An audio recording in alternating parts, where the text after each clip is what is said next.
தமிழனும் ஒன்றிலும் திகம்பரம் இரண்டிலும் கலைஞர்கள் வாழ்விலும்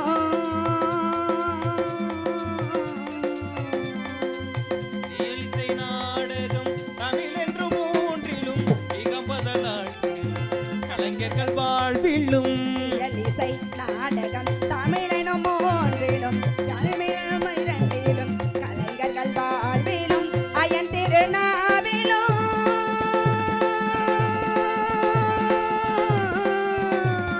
அம்மா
அத்துணை நல்லவங்களுக்கும் எனது முதற்கண் வணக்கத்தை தெரிவித்துக் கொண்டு இந்த இடத்தில் இவ்வளவு கம்பீரமாக நிற்க காரணம் 2 பேர். அது DM முருகன் மாமா அவர்களும் திண்டுக்கல் நாடக நடிகர் சங்க தலைவர் எனது முருகப்பா மாமா அவர்களும். இவர்களின் இருவரின் பொற்பாதம் பணிந்து எனது பணியை துவங்குகிறேன் சுவாமி. முருகா முகுந்தல்மால் மருகா 6 முகமும் 12 கண்களும் அலங்கார ஆபரணமும் கொண்ட மார்பும் திருமுகமும் வெந்நீரும் புனைந்த மெய்யும் உக்ரவேளா தண்டாயுத பாணி உமக்கே எனது முதற்கண் வணக்கத்தை தெரிவித்துக் கொண்டு எனது பணியை துவங்குகிறேன் சுவாமி. செந்தூர் முருகன் கோவிலிலே ஒரு செய்தியை நான் கேட்டேன் சேவல் கூவும் காலை நேரம் பாடலை நான் கேட்டேன்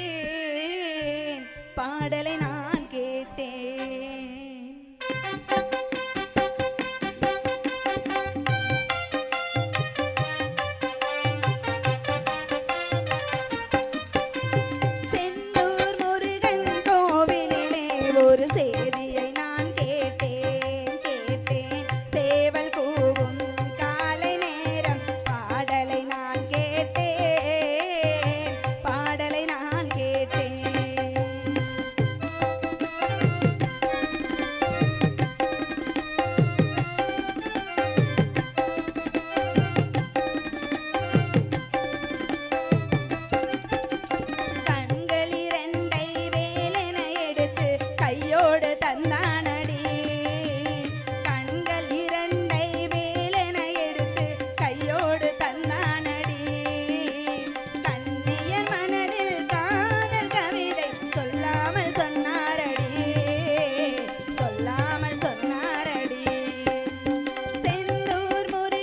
கோவிலிலே ஒரு செய்தியை நான் கேட்டேன் சேவல் கூவும் மாலை நேரம் பாடலை நான் கேட்டேன்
நன்றி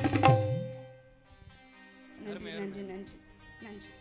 முன்னவனா மூத்தவனாம் அனைவருக்கும் முதல்வனாய் விளங்கும் கணநாதனுக்கு பின் பிறந்தவனே, தலைவனே, செந்தில் தலைவனே, மாயோன் மருகனே, ஒரு கை முகன் தம்பியே, உம்முடைய தண்டைக்கால் எப்பொழுதும் மறவாது நம்பியே வாழும் இக்குறிஞ்சி நிலம் கொன்றவனுக்கு மகளாய் பிறப்பெடுக்க வைத்து, நம்பிக்கை மகளாய் பிறப்பெடுக்க வைத்து, நத்தமிழ் மொழியாய் அனைவரும் என்னை செல்லமாக உள்ளோர்களின் உள்ளத்திலும் இல்லத்திலும் வள்ளி வள்ளி வள்ளி என இடம்பெற செய்த அந்த கந்த பெருமானை பாடிக்கொண்டே இருக்க வேண்டும், பேசிக்கொண்டே இருக்க வேண்டும். இருந்தாலும் அவரது தந்தை தாயை வணங்காமல் இருந்தால் நன்னாக இருக்க முடியுமா? முடியுமா? முடியாது. ஆமா. இப்போ ஆடி மங்கை, ஆடி மாசம் அப்படிங்கிறது தமிழ் மாசத்துல 4வது மாசம் வருது. அந்த 4வது மாசம் எதுக்காக ஆடி மாசம்னு வருது? அந்த 4வது மாசங்கிறது திருவிழாக்கள் முடியிற சமயமா இருந்தாலும் கூட கூழ் காய்ச்சி வேப்பிலை எல்லாம் வந்து எல்லா வீட்லயும் பார்ப்போம். குலதெய்வத்துக்கும் கருவாடு கஞ்சி எல்லாமே செய்வாங்க, கூழெல்லாம். அது எதுக்காக அப்படின்னு தெரியுமா? எதுக்காகன்னு தெரியாதா சொல்றேன். தெய்வலோகத்துல ஆடி மங்கை அப்படிங்கிற ஒரு பெண்மணி இருந்திருக்காங்க. அவங்களுக்கு வந்து சிவபெருமான் மேல தீராத அன்பு, காதல்னு கூட சொல்லலாம். அவரோட பார்வை நேருக்கு நேரம் நம்ம மேல பற்றாதா அப்படிங்கிற ஒரு ஆசையும் ஒரு மோகமும் கூட இருந்தது.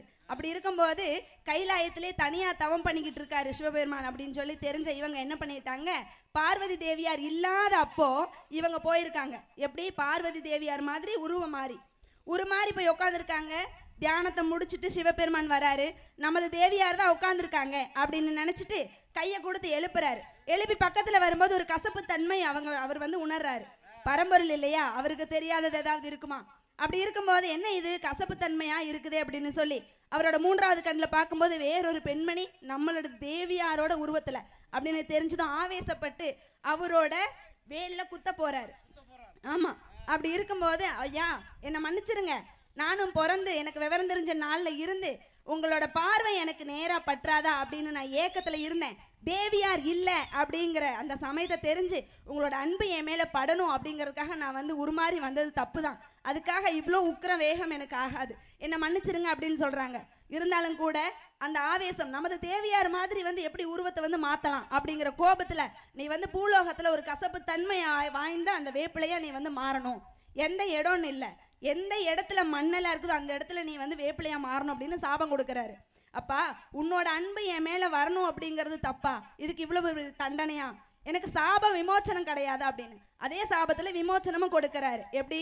சரி, நீ என்னதான் கசப்பு தன்மையான வேப்ப மரமாக இருந்தாலும் கூட நீ வந்து எல்லாத்துக்கும் மக்கள் வந்து நிறைய நோய்வாய்ப்படுவாங்க. அந்த மக்களுக்கெல்லாம் வந்து ஒரு அருமருந்தா நீ வந்து இந்த பூலோகத்தில் வந்து நீ வந்து இருப்ப.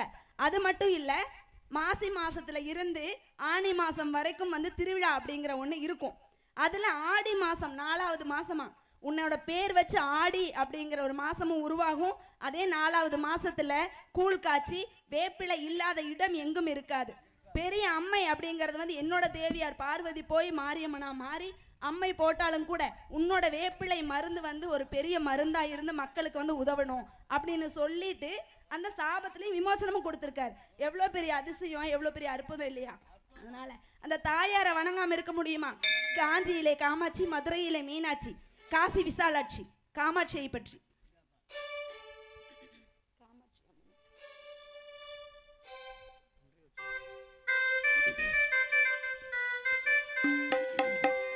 காமாட்சி அம்மனுக்கு கரகம் எடுப்பேன், அந்த கருமாரி அம்மனுக்கு கரகம் எடுப்பேன்.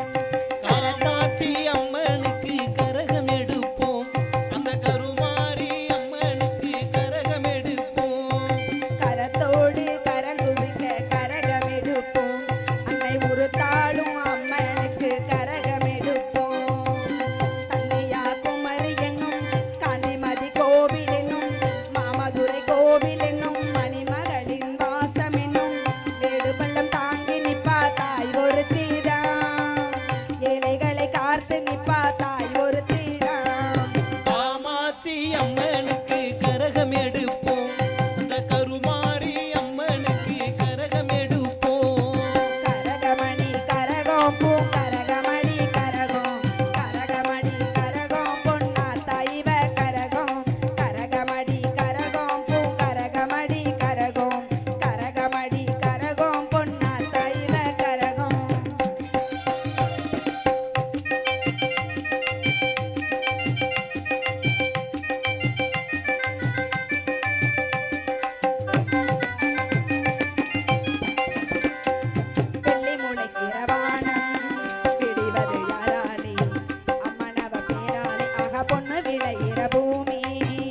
கூர்ப்பது யாராலே அம்மன் அவ பேராலே ஏழை மனம் பாடி வரும் அம்மா பேரு ஏக்கமெல்லாம் தீர்த்து வைக்கும் அம்மா பேரு கல்லும் முள்ளும் பூவும் உன் கண்ணசைவில் மாறும் பஞ்சம் பசி தீரும் உன் பார்வை ஒண்ணு போதும் அம்மன் இருக்கா அள்ளி கொடுப்பா கொடுப்பா காமாட்சி அம்மனுக்கு கரகம் எடுப்பேன் அந்த கருமாரி அம்மனுக்கு கரகம் எடுப்பேன் கரகமணி கரகம் பூ கரகமணி கரகம் கரகமடி கரகம் கண்ணாத்தாகிவ கரகம் கரகமடி கரகம் பூகரகமடி கரகம் கரகமடி கரகம் கண்ணாத்தாகிவ கரகம்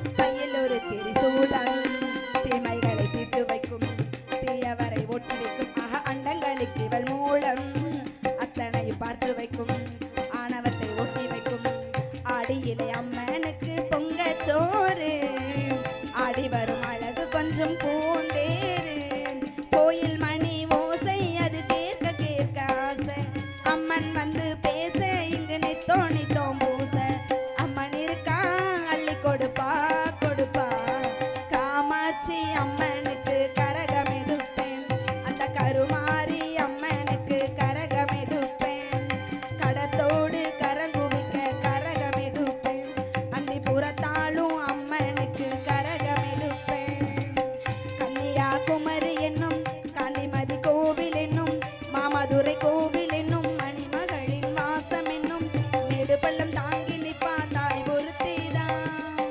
ஏழைகளை காத்து நிப்பா தாய் ஒருத்திதான் காமாட்சி அம்மனுக்கு கரகம் எடுப்பேன் அந்த கருமாரி அம்மனுக்கு கரகம் எடுப்பேன் கரகமணி கரகம் பூ கரகமடி கரகம் கரகமடி கரகம் பொன்னா தாய்வ கரகம் கரகமணி கரகம் பூ கரகமடி கரகம் கரகமடி கரகம் பொன்னா தாய்வ கரகம்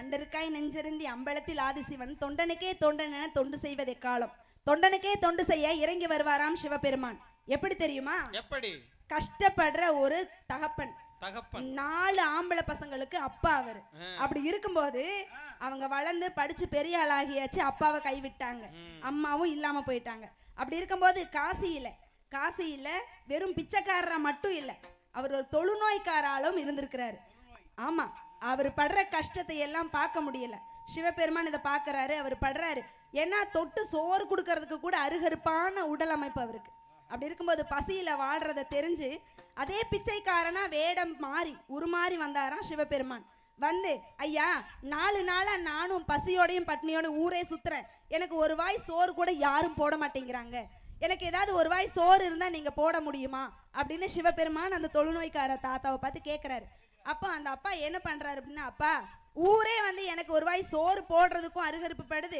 எங்கிட்ட வந்து பக்கத்துல உட்காந்து பேசுறதுக்கு கூட அருகருப்பு படுறாங்க 1 ரூபாய் காசு இல்லாம நான் ஒரு மாசமா கூட கஷ்டப்படுறேன் அப்படி இருக்கும்போது நீங்க எனக்கு உணவு இருந்தா கொடுங்கன்னு நீங்க சொல்றதே வந்து எனக்கு ரொம்ப சந்தோஷம் இந்த அப்பா அப்படின்னு இருக்கிற கொஞ்சம் உணவையும் எடுத்து கொடுத்துட்டாராம் யாருக்கு சிவபெருமானுக்கு ஆமா ஐயா இருந்ததே உங்ககிட்ட கொஞ்சம் சாதம் தான் அதையும் எங்கிட்ட கொடுத்துட்டீங்கன்னா நீங்க என்ன பண்ணுவீங்க அப்படின்னு சொல்லி கேட்கும்போது எங்கிட்ட வந்து பக்கத்துல பேசுறதுக்கு அருகருப்படுற இந்த உலகத்துல நீங்க வந்து எனக்கு சோறு கிடைக்குமான்னு கேட்டீங்க அதுலயே எனக்கு வயிறு நிறைஞ்சிருச்சு அப்படின்னு சொல்லிட்டு இருக்கிற உணவை எடுத்து கொடுக்க அப்படியே வந்து அவர் தொட்டு அழுகிறாராம் யாரு அந்த ஐயா ஆமா அப்படியே அவரோட 3வது கண் தெரியுதாம் அந்த தாத்தாவுக்கு 3வது கண் தெரியுது அப்பதான் தெரிஞ்சுக்கிட்டாரு இது வந்து நான் கூட தெய்வ பிறப்புன்னு நினைச்சேன் ஆனா தெய்வமே எனக்கு வந்து இப்படி காட்சி கொடுப்பீங்க அப்படின்னு நான் நினைக்கல அப்படிங்கும்போது அவரோட நோயாகப்பட்டதெல்லாம் வந்து மாறி அழகான உடல் அமைப்போட அவர் கடைசி காலத்து வரைக்கும் வேணுங்கிறது அத்தனையும் சிவபெருமான் அழிச்சிட்டு மறைஞ்சிருக்காரு அப்படியெல்லாம் சிவபெருமானுக்கு வந்து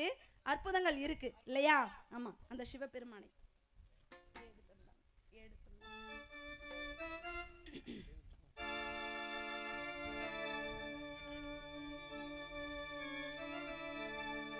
எடுதந்தானடி தில்லையிலே எடுதந்தானடி தில்லையிலே அதை பட வந்தேன் இந்த எல்லை இசை பாட இருமுறை கூறிடும் அரைநெறி கூற ஏடுதம் தானடி தில்லையிலே அதை பாட வந்தேன் அவன் எல்லையிலே.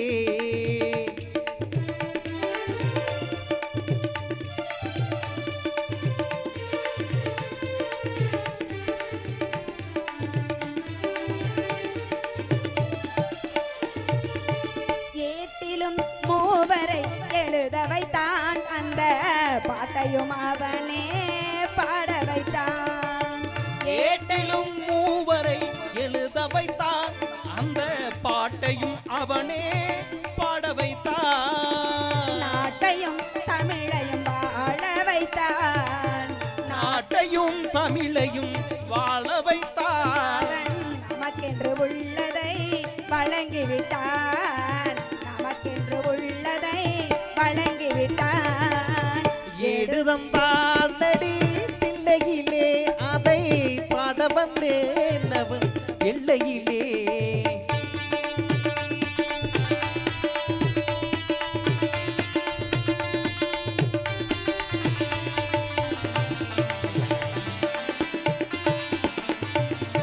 தந்தையும் தாயும் போல் அவன் இருப்பான். ஒரு தந்தையும் தாயும் அவனுக்கில்லை. தந்தையும் தாயுமாய் அவன் இருப்பான். ஒரு தந்தையும் தாயுமே அவனுக்கில்லை. அந்நாள் தொடங்கி இந்நாள் வரையில் அந்நாள் தொடங்கி இந்நாள் வரையில் அவனன்று எதுவுமே நடப்பதில்லை. அவனன்று எதுவுமே நடப்பதில்லை. ஏடுதம் தானடி தில்லையிலே அதை பாட வந்தேன் அவன் எல்லையிலே.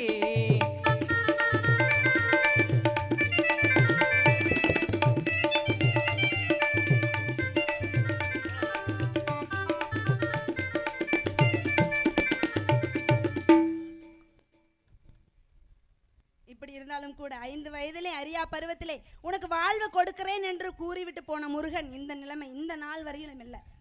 வரலையா? கண்ணிலேயே காமிக்கல. அட்ரஸ் சரியான அட்ரஸ் கொடுத்துருக்க மாட்டியே. விலாசம் அப்படிங்கறது அவருக்கு இருக்குதா? தூண்ல இருப்பாரு, துரும்பலையும் இருப்பாரு, எந்த இடத்துல வேணாலும் இருப்பாரு இல்லையா? அப்படி இருக்கும்போது அட்ரஸ் கிடைக்கலையான்னு இப்படியெல்லாம் சொல்றது நல்லாவா இருக்கு? என்னால அவரை பார்க்க முடியல. கல்ல பாக்குறேன், மண்ணுல பாக்குறேன், ஆனா முழு உருவமா இன்னும் உயிருடன் என் கண்ணில் இன்னுமே காட்சி கிடைக்கல. ஆனா என்ன எங்கேயோ இருந்து கண்டிப்பா பாத்துக்கிட்டு தான் இருப்பாரு. கண்டிப்பா வண்டியில உட்கார்ந்து பாத்துட்டு தான் இருப்பாரு. வண்டியில இருந்து இல்ல, வண்டிக்கு எங்க போறாரு? வாகனம், மயில் வாகனத்துல இருந்து பறந்துகிட்டு மயில் வாகனத்துல தான் இருந்து உங்களை பாத்துக்கிட்டே இருக்கிறாரு. ஆமா, பாத்துக்கிட்டு தான் இருக்கு. வாகனத்தை பாக்குறாரு, வாகனத்துல இருந்து பாக்குறாரு. அப்படியா? ஆமா, அதனால எங்கேயோ இருந்து பாக்குற மாதிரி எனக்கு ஒரு உணர்வு வருது.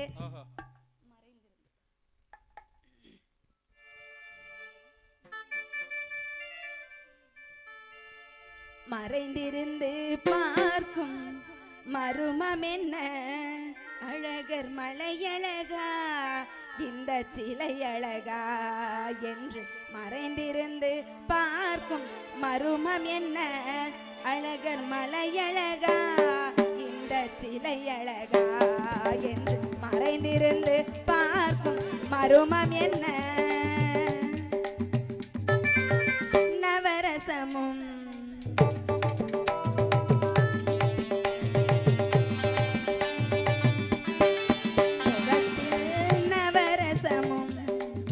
மலர்ந்திருக்கும் முகத்தில் நவரசமும் சிவந்திருக்கும் இதழில் கனிரசமும் மலர்ந்திருக்கும் முகத்தில் நவரசமும் சிவந்திருக்கும் இதழில் கனிரசமும் கண்டு மறைந்திருந்து பார்க்கும் மருமம் என்ன அழகர் மலையழகா இந்த சிலை அழகா என்று மறைந்திருந்து பார்க்கும் மருமம் என்ன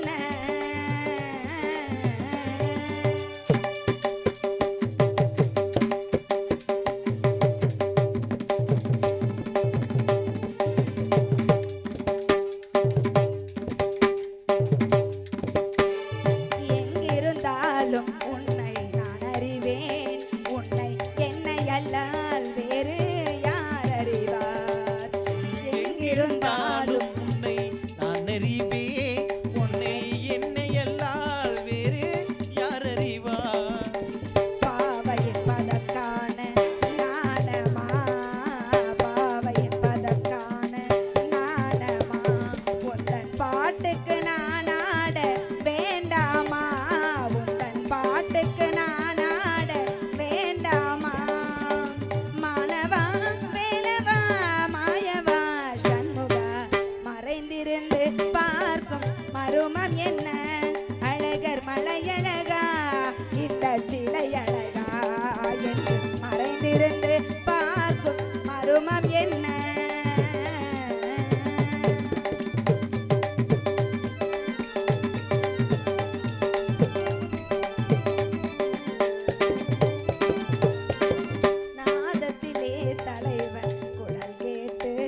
ஓரத்திலே நின்று கள்வனை போல் ஒரு ஓரத்திலே நின்று கள்வனை போல் மாயவா வேலவா மாணவா சண்முகா மறைந்திருந்து பார்க்கும் மருமம் என்ன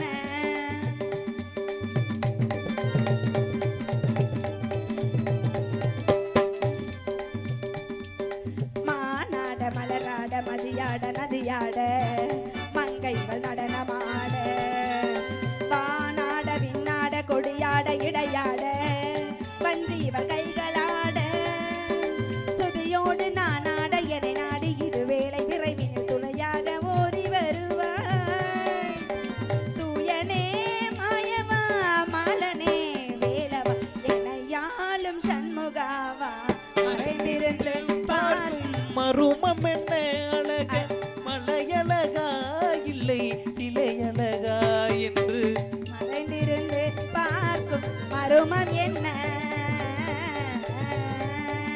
தருகிடத்தம் தருகிடத்தம் தருகிடத்தம் தருகிடத்தம் தத்தா தருகிடத்தம் தருகிடத்தம் தருகிடத்தம் தருகிடத்தம் தத்தா தருகிடத்தம் தருகிடத்தம் தருகிடத்தம் தருகிடத்தம் தத்தி கைத்தட்டுங்கண்ணே ரொம்ப கஷ்டமான பாட்டு. இருக்கட்டும் இருக்கட்டும். நன்றி நன்றி நன்றி. அப்படி இருந்தாலும் கூட 5 வயசுல அறிவியா பருவத்துல வாழ்வு கொடுக்கிறேன்னு சொல்லிட்டு மட்டும் இல்ல. எனது தந்தையின் பெயரோ நம்பிராஜன். அவருக்கு பிறவாத மகள் நான். பிறந்த மகன்கள் 7 பேர். இருந்தாலும் உடன் பிறந்த சகோதரியர் போல் அத்தனை காவல். எனக்கு ஒரு கால்ல முள்ளு குத்துனாலும் சரி, கண்ணுல தூசு விழுந்தாலும் சரி, ஐயோ எனக்கு வலிக்குதோ இல்லையோ அவங்களுக்கு வலிக்கும். பார்த்தா தெரியல. உடன் பிறவாத எனது சகோதரர்களுக்கு தான். ஆமா, ஆண் பிள்ளை மட்டுமே 7 பேர் இருக்காங்களே, நமக்கு ஒரு பெண் பிள்ளை இல்லையே என்ற கவலை என்னோட தந்தைக்கு இருந்துகிட்டே இருந்தது. ஆமா, அப்படி வருத்தத்தோட 4வது அண்ணனான எங்க அண்ணனையும் அவரும் போயிருக்காங்க வள்ளிக்கிழங்கு தோன்றதுக்கு. வள்ளிக்கிழங்கு தோண்டும் பள்ளத்தில் குஹா குஹா குஹா என்ற ஒரு சத்தம் கேட்குது. குஹா. ஆமா, என்னடா இது ஒரு சத்தமா இருக்கே அப்படின்னு சொல்லி பார்க்கும்போது அழகான ஒரு பெண் பிள்ளை. ஆமா, யாரை போல தெரியுமா? என்ன போல நான் தான். ஆமா, அப்படி இருக்கும்போது அப்ப வேண்டுதல் வச்சுக்கிட்டாரு, முருகா எனக்கு பெண் பிள்ளை இல்லை. அழகான பிள்ளைன்னு சொன்னீங்களே, நீங்களா பிறந்தீங்க? இல்லையா? இல்லையா, எனக்கு நான் தான் ராணி. அடுத்தவங்களுக்கு எப்படி இருந்தா என்ன, அவங்கவுங்களுக்கு அவங்கவுங்க தான் அழகு இல்லையா? அப்படி இருக்கும்போது என்ன கையில அழகா அள்ளி அப்ப முருகப்பெருமான் கிட்ட வந்து வேண்டியிருக்காரு.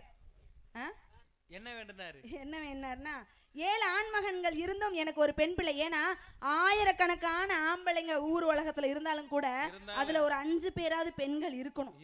அப்பதான் அது லட்சுமி கடாட்சிகமா இருக்கும் அப்படிங்கிறது உண்மை. அப்பதான் சோறாக்கி போட ஆளு வேணும்.